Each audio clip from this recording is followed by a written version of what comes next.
L'école transforme effectivement les inégalités sociales en inégalités scolaires et elle peut réellement faire autrement.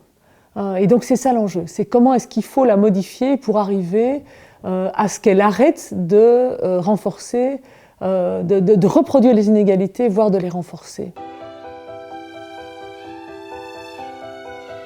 Aux résultats des élèves et à la façon dont ils sont répartis dans le système scolaire. Donc ce qu'on voit, c'est que moins les enfants sont de milieux favorisés, plus ils sont de milieux populaires, et plus ils échouent, ils doublent, et plus ils sont orientés dans les segments de l'enseignement qui sont aujourd'hui les moins valorisés, même si ça devrait changer. Donc dans l'enseignement professionnel, où beaucoup d'entre eux se retrouvent aussi dans l'enseignement spécialisé.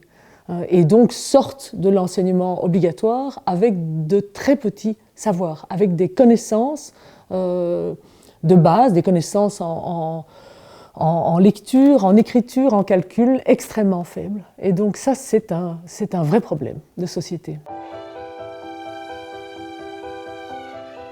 Comment ça a démarré probablement dans l'histoire? L'école, elle a d'abord été pensée et faite pour les enfants de milieux favorisés, et puis petit à petit, elle a été généralisée, ce qui est vraiment très bien. C'est très bien que tout le monde aille à l'école et que tout le monde aille à l'école de plus en plus longtemps.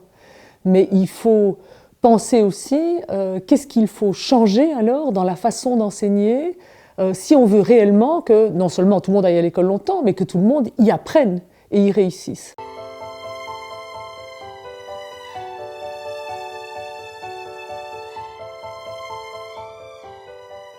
Il y a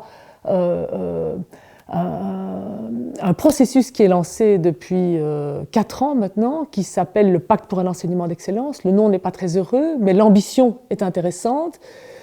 Ce pacte a une double ambition, à la fois d'améliorer la qualité de l'enseignement pour tous les enfants et de réduire les inégalités. C'est ça le défi, l'enjeu du pacte, d'avoir d'abord fait un état des lieux très exigeant pour montrer quelle est la situation, très exigeant, très détaillé, je dirais, et puis d'avoir réfléchi à quelles sont toutes les choses qu'il faut changer dans notre enseignement pour arriver à ce que non plus il trie et sélectionne les élèves prématurément, mais à ce qu'ils mettent en place les conditions pour que tous les enfants, tous les élèves, quel que soit le milieu dont ils viennent, puissent apprendre, au moins jusqu'à 15 ans, puissent avoir des connaissances solides, des connaissances de base solides, et puissent aussi avoir des capacités d'analyse qui en feront des citoyens dont on a besoin aujourd'hui. On voit les défis climatiques, les défis sociaux.